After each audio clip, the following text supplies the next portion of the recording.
Em você, pô, a mídia, né, britânica, ela é muito famosa, né, pela forma como ela cobre as coisas. Qual o paralelo que você faz? Quais as diferenças da mídia brasileira na cobertura do futebol? Eu acho muito marcante para mim aquele documentário do Beckham, a forma como ele volta da Copa de 98, né? Aham.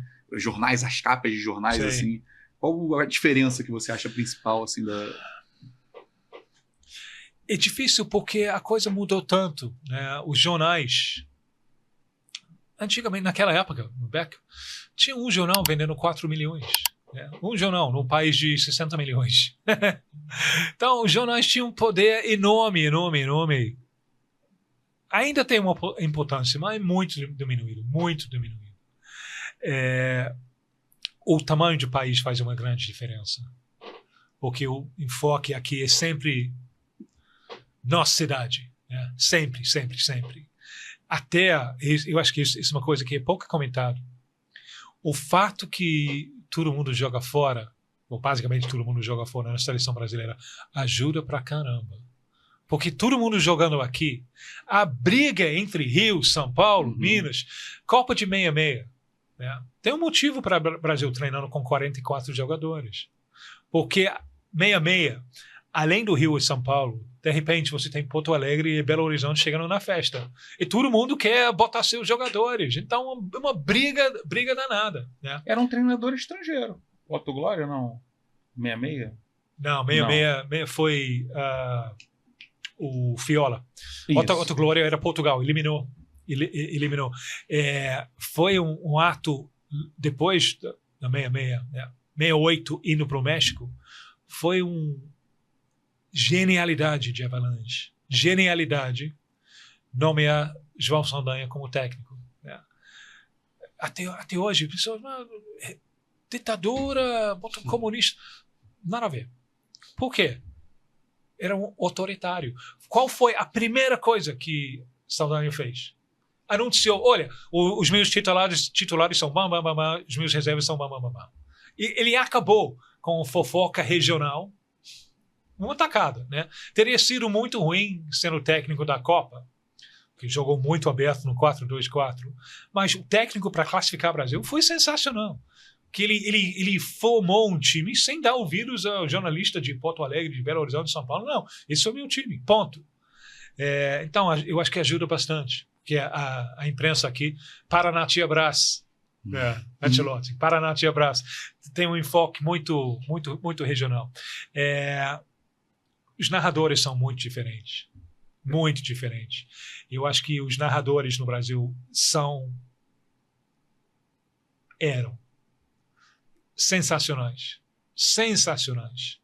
Se fosse numa língua mundial, seriam estrelas mundiais. Porque o uso da voz, ele vem de zagueiro, lá o goleiro, aquela variação de voz, isso é maravilhoso, são sensacionais. Eu acho que tem uma crise hoje em dia. A crise é as pessoas assistindo 4 telas no mesmo tempo.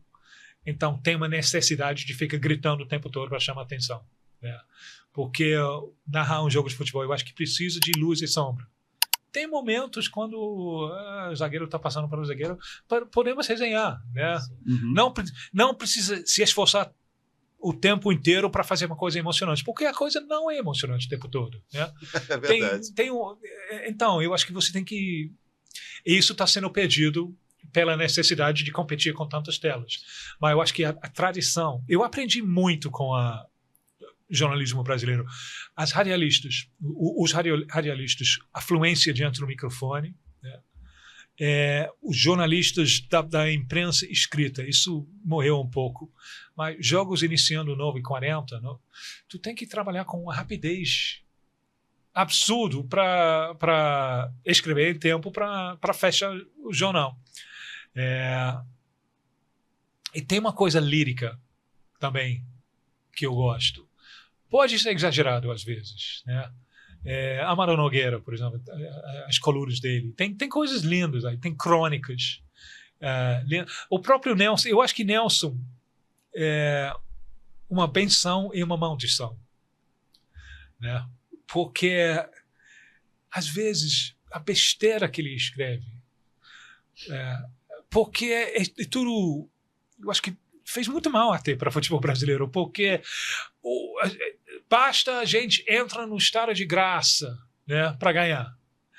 Então, a história de Brasil ganhando é uma história de muito trabalho, né? O Brasil estava na frente taticamente, né, com linha de 4, estava muito na frente em preparação física. Anos-luzes na frente. E tudo isso foi esquecido porque os textos de Nelson eram tão bonitos sobre estado de graça, né? Mas é lindo. Ele escreve colunas sobre a necessidade de mentir, criar histórias, né? O problema, o problema não é ele. Ele está confessando que ele está criando histórias e mitos. Quem recebe. O problema é quem recebe.